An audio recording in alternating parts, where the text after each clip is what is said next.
One TV special report.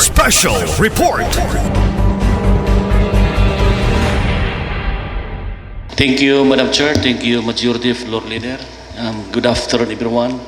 This representation would like to move a resolution approving the senior citizens profiling activity until 31 July 2026 in Ozamiz City by the National Commission on Senior Citizens. Be approved on first reading with reservation, Madam Chair, on joint motion.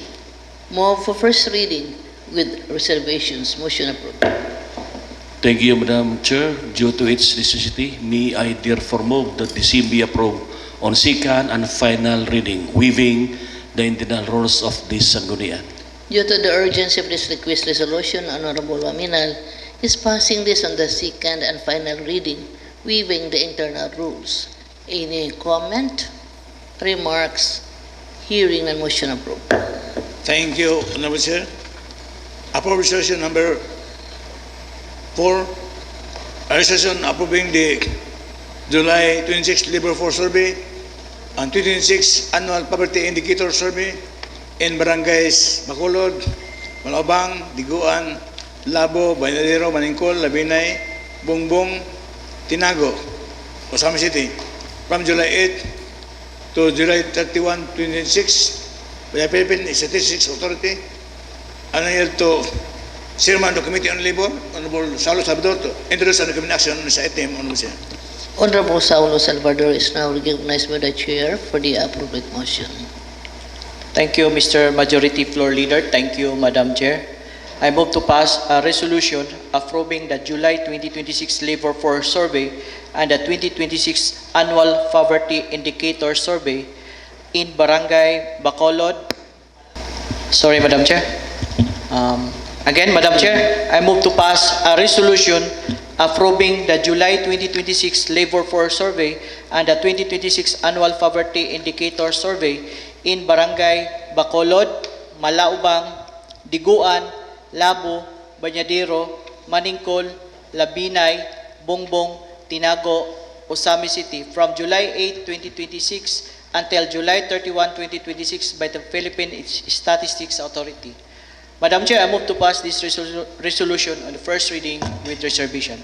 Move for first reading with reservations. Motion approved. Thank you, Madam Chair.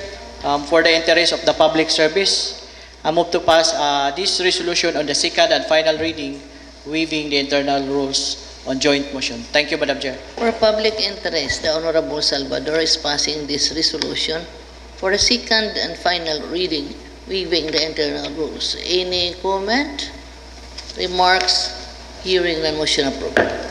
Thank you, Honorable Chair. Upon session number 5, a resolution approving the training on administrative petition for correction automated system APCAS on 14 to 15 July 2006 by the Philippine Statistics Authority, and to Chairman of the Committee on Information, Communication, Science and Technology, Honorable Digusiso, to introduce and recommend action on this item, Honorable Chair. The Honorable Suiso is now recognized by the Chair for the appropriate motion. Thank you very much, Madam Chair and the Honorable Majority Floor Leader, on the issue on this representation would like to pass a resolution approving the training on administrative petition for correction automated system or APCAS on July 14 to 15 by the Philippine Statistics Authority on first reading with reservation, Madam Chair. Move for first reading with reservations. Motion approved. Thus, there is a need for them to conduct the said same subject for the approval, and there's an urgency from the PSA, thus moving this on second, third, and final reading, waiving the internal rules on joint motion. Due to the urgency of this request resolution, Honorable Suiso is passing this on the second and final reading, waiving the internal rules. Any comment, remarks, hearing and motion approved. Thank you, Honorable Chair. Upon session number 6, a resolution approving the various activities by the Philippine Insurance Corporation in Ozamiz City on July 1 and July 17, 2026. Honorable Chair, and I yield to the chairman, the co-chairman of the Committee on Public Health and Sanitation, Honorable Lord Lieutenant Cypress, to introduce and recommend action on this item, Honorable Chair. Honorable Lord Lieutenant Cypress is now recognized by the Chair for the appropriate motion. Thank you, Madam Chair, and thanks to our Majority Floor Leader.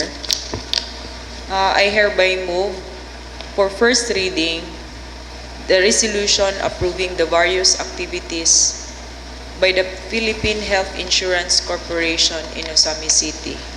For first reading with reservation, Madam Chair. Move for first reading with reservation. Motion approved. Since the City Mayor has approved the conduct of the said activity on July 1 and 17, I hereby move for second and final reading, waiving the internal rules. Due to the urgency of this request resolution and with approval of the City Mayor, the Honorable Cypress is passing this on the second and final reading, waiving the internal rules. Any comment? Remarks? Hearing none, motion approved. Thank you, Honorable Chair. The last but not the least, upon session number 7, an ordinance for the temporary closure of several roads within the territorial jurisdiction of Ozamiz City, in line with the celebration of the Ozamiz City in our 78th Southern anniversary, which events are as follows: the Ascenso Food Park on July 2 and July 31, Ascenso Ozamiz Pickleball Tournament on July 4 and July 5, 2026, Kasalan Bayan on July 8, 2026, the Ascenso Ozamiz Chess Tournament on July 11 to July 12, 2026, Ascenso Ozamiz Marathon on July 12, 2026, the Miss Ascenso Ozamiz Coronation Night on July 14, 2026, number 7, Ascenso Ozamiz Concert and Fireworks Display on July 15, 2026, and number 8, the last, the Parangat Festival on July 16, 2026. And I yield to the chairman of the Committee on Traffic Management and Public Transportation, Honorable Arce Romero, to introduce and recommend action on this item, Honorable Chair. The Honorable Romero is now recognized by the Chair for the appropriate motion. Thank you, Madam Chair. Thank you, Majority Floor Leader. Madam Chair, I move to pass this ordinance, an ordinance for the temporary road closure of several roads within the territorial jurisdiction of Ozamiz City. Passing this for first reading with reservation. Chair. Move for first reading with reservations. Motion approved. The temporary road closure is reasonable, necessary, and in the interest of public safety and the successful of celebration of 78th Charter Anniversary of Ozamiz City. With this, Madam Chair, I move to pass this written insertion, an ordinance for the temporary road closure of several roads within the territorial jurisdiction of Ozamiz City for second and final reading, waiving the internal rules. Thank you. In the advent of this great celebration we have, the Honorable Romero is passing this ordinance on the second and final reading, waiving the internal rules. An ordinance for the temporary road closure of several roads within the territorial jurisdiction of Ozamiz City for public safety. Move on the second and final reading, waiving the internal rules. Any comment? Remarks? Hearing and motion approved. Thank you, Honorable Chair. There are no pending matters on my table under item number 10, basis for third reading. Hence, at this juncture, may we have pleasure of privilege to hear on PCL matters from our formal focal person on the PCL, Honorable Liquidizo. Honorable Chair. Honorable Suizo, you are now recognized by the Chair Thank you PCL very much, matters. Madam Chair. For PCL matters, in R3 for Iloilo, they had already doing the cash advances for the said trip, which will be this coming July 28, 29, and 30 at Iloilo Convention Center. And most of, I think there are three councilors that will be going there earlier on the 27th via Cagayan de Oro. And we will update to you this matter next meeting, Madam Chair, on the attendees of the That said would be on July 28, 29, and 30. 28 to 30. Thank you, Honorable Suiso. Yes. Along that line, Honorable Sir, may we thank Honorable Loli Pintisipis for helping us in the plane tickets for the participants of the PCL activity in Iloilo, as well as Honorable Catherine Lim, who used her personal credit card in booking our hotel on July 28 to 29, because our decision covers only the hotel commission up from July 29 to 31, Honorable Sir. Okay. So, in time, thank you to our two colleagues, magnanimous colleagues, Honorable Sir. How many of you will be going? Will be attending on this PCL? Napulo mo? Napulo? 9? Mga 9, Okay. including the Secretary, Atty. Ronnie Tapayan, Honorable Sir. Oh. 11 include Attend. 10. To include Attorney Ronnie. Yes, Honorable Sir. Ika napulo. Ika napulo, ika 11. Honorable Sir. 9 or 10? 10 or 11? 10 10 lang yun. To include Ronnie. O sige. Those who will not participating are, I think, Honorable Romero Asa man na inyong kuan? and Honorable Siso. And Honorable Lau. The perennial Honorable Lau. Asa man ang inyong area? O, lang. Manila? PCL? Iloilo. Iloilo. O, Iloilo? Iloilo City. O, sige. So, good luck to all of you. So, 10 of you would be going in Iloilo. Masa pa mapalit sa Iloilo? We'll have our session on July 27, Monday, Honorable Sir. July 9 27. o'clock in the morning, because our two colleagues will be traveling in the afternoon by Cagayan City to Iloilo. Honorable British and Honorable Silco. Following the 28, about 8 will be traveling via Cebu to Iloilo, Honorable Sir. So, July 27 will be our In the morning, 9 session. o'clock will be Okay. our regular session, Honorable Sir. Same time? 9 o'clock. O, 9 o'clock? Oh. Okay. For our two colleagues to have more time Okay, okay. in traveling to Cagayan City, Honorable Sir. So, take To note on catch their that. flight. On July 27 at 9 o'clock. So, we'll be having our session. Yes, Mr. Honorable Sir. Secretary, noted. Thank you, Honorable Sir. May I now have the pleasure and privilege also to hear on scheme matters from Honorable John P. De Longson, Honorable Sir. For SK matters, we may hear from Honorable Duay Lungsod. For scheme matters, none at this moment, Madam Chair. Thank you. Okay, noted. May I also have the pleasure and privilege to hear on ABC matters from the co-chairman of the Committee on Barangay Affairs, Honorable Alcio Ramiro, Honorable Sir.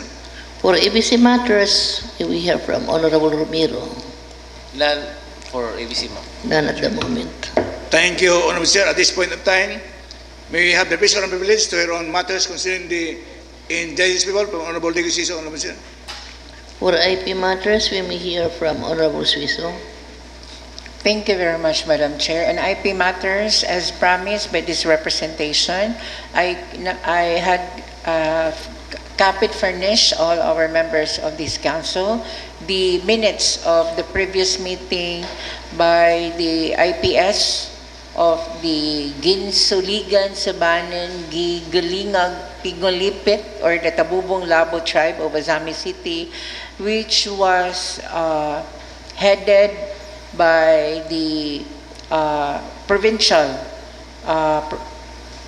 Saranshal, Provincial IP Leader Saranshal, and this was last May 29 at Gala, Ozamiz City, and the minutes, the detailed minutes of their meeting, which includes the agenda on the status on the tribal leader,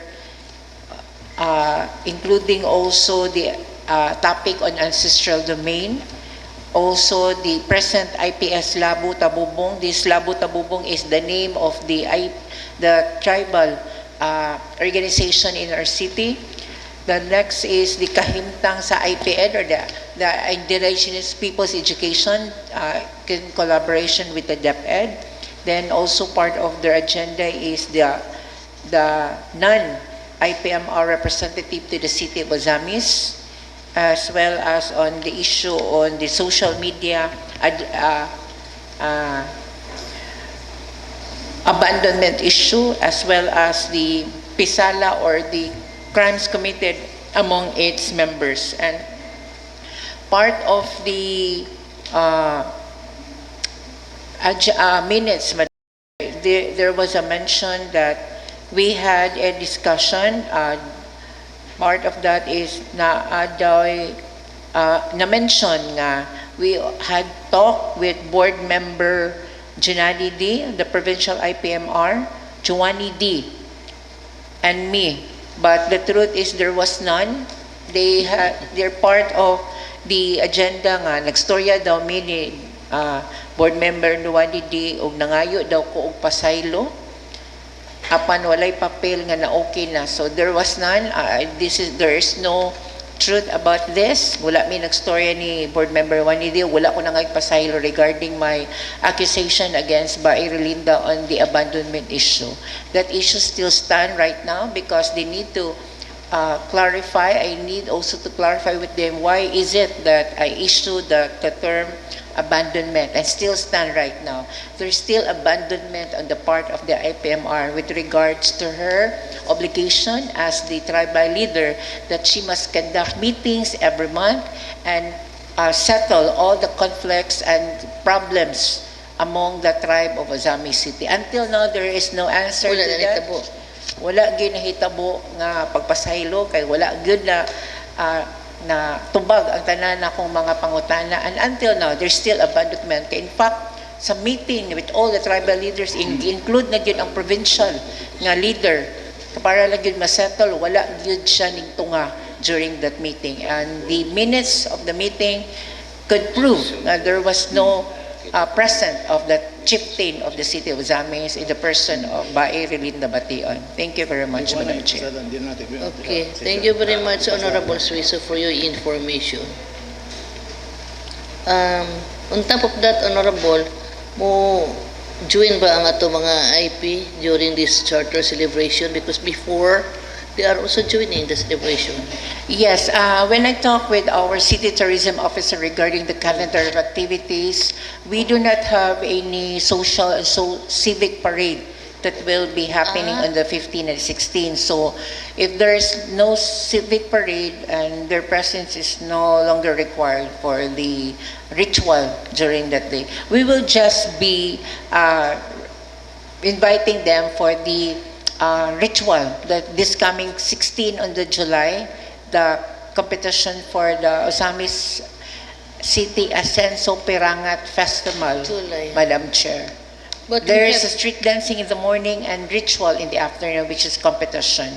And they will be And that will be on invited. July 16. Yes, Madam Chair. Do you have already tentative schedule of the activities? Yeah, we will be posting that tomorrow, Madam Chair, as long as I have the official, because there's still many insertions along the way and cancellations. Tomorrow is the date for posting of the calendar of activities, and I will going to give you an update on the official calendar of activities from July 1 to 30, actually, the closing of our charter anniversary, not 16. Okay, we hope we can have a schedule for that July We will. 1 to 30 Yes, Madam activities. Okay, thank you very much Thank for you. your information, Honorable Suiso. Noted, Madam Chair. Thank you, Honorable Sir. Before the final item, we would like to listen to the admission from our colleague, Honorable Sunny Honorable Chair. For ABC matters? We have the floor to, we give the floor to Honorable Sunny Honorable Chair. Oh, sorry, Waminal. Yes, Honorable Waminal. Thank you, Madam Chair, again. Thank you, Majority Floor Leader.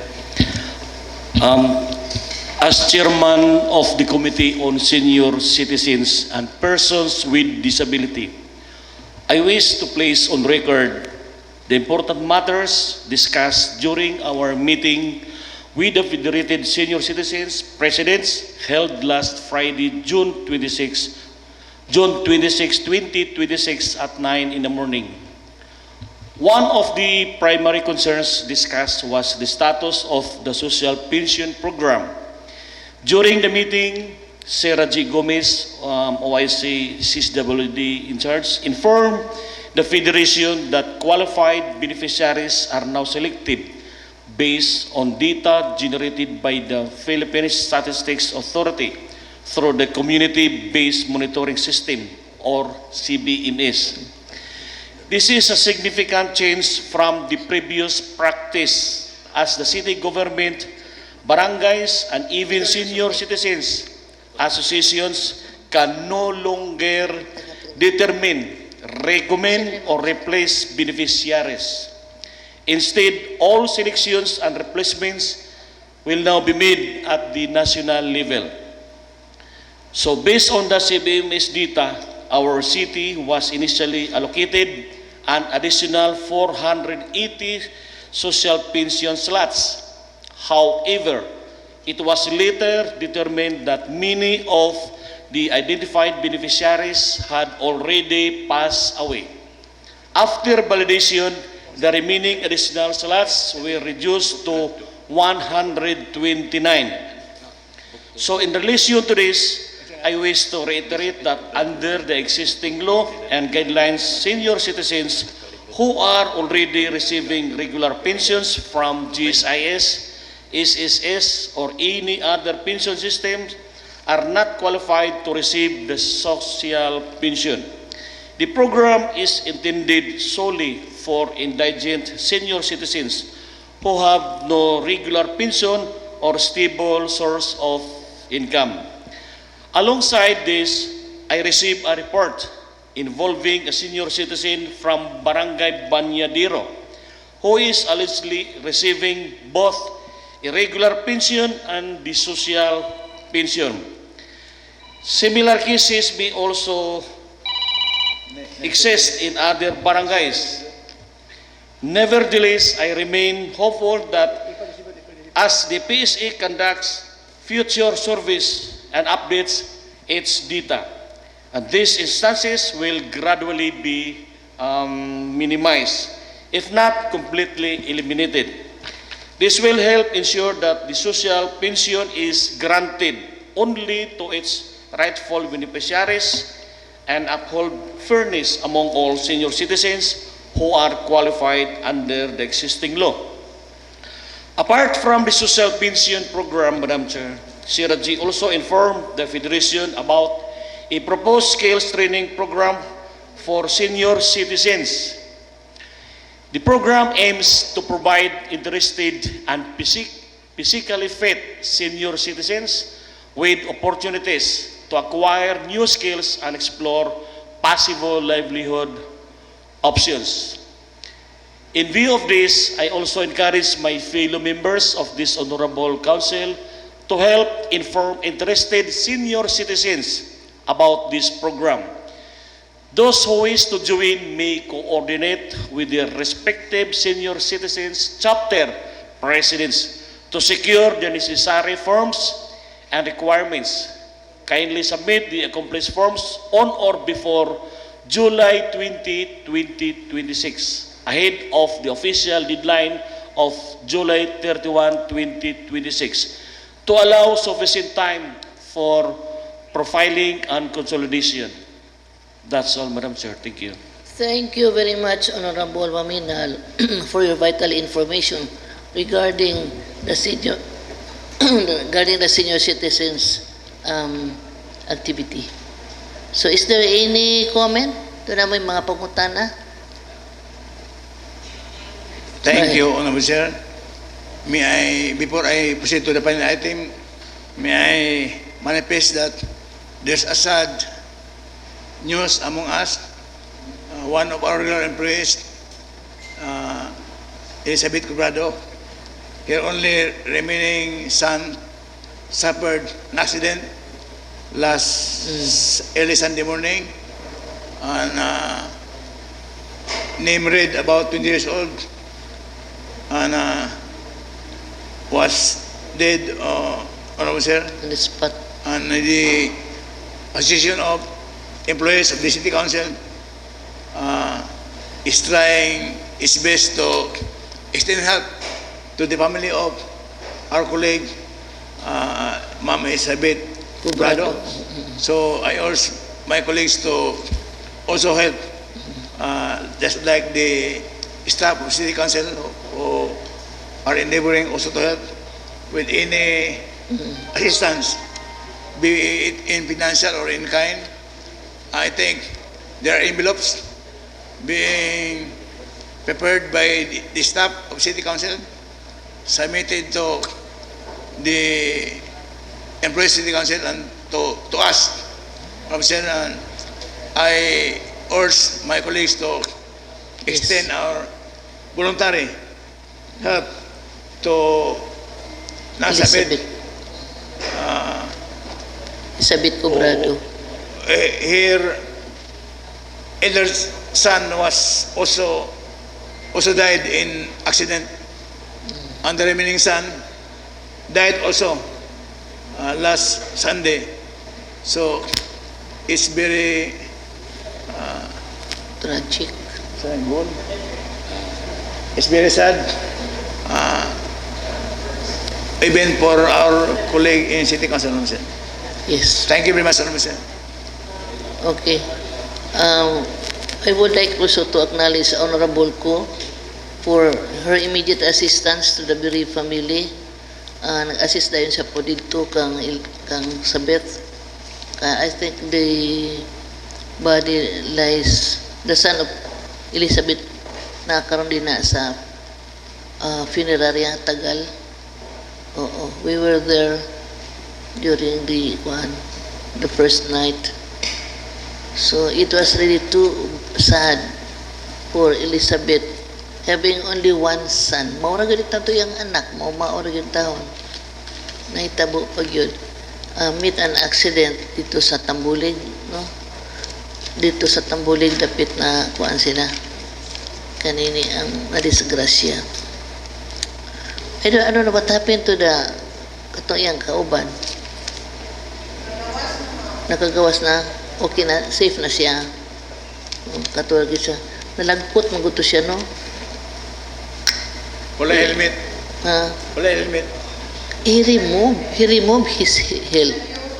Yang ihubo kuno yang helmet, ngano pod. Murag 9 days man kuno daw ihaya. Carmela, is it true nga 9 days kuno dito sa kuan? 7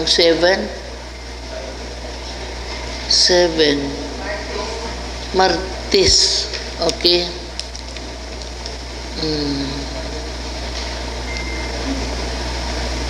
That's Tuesday. Okay. So for the information of my colleagues, our colleagues, so that would be the son of Elizabeth Cubrado will be buried on Tuesday. Wala pa'y panahon, wala pa'y time. Sige. Murag doon na pa na misa, no? Tingali, sa gango. Ha? Sa gango misahan? Okay. Lamo. So, diretso na ito gango din. Sa labo dayon. Estate na dayon. Okay. So, that's too bad that's a bad news. Anyway, kami post a 1-minute prayer for, sa tingalan sa bata? Ha? Red nga pula? Can we pause for a 1-minute prayer for the eternal repose of the red?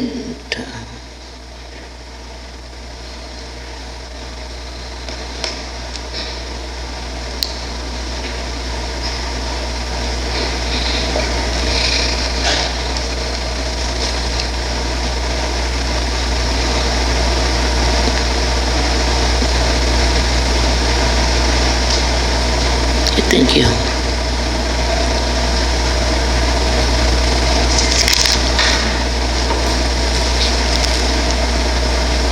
Honorable Sir, I now yield to my colleagues for any other important announcement which they wish to be import before this House body.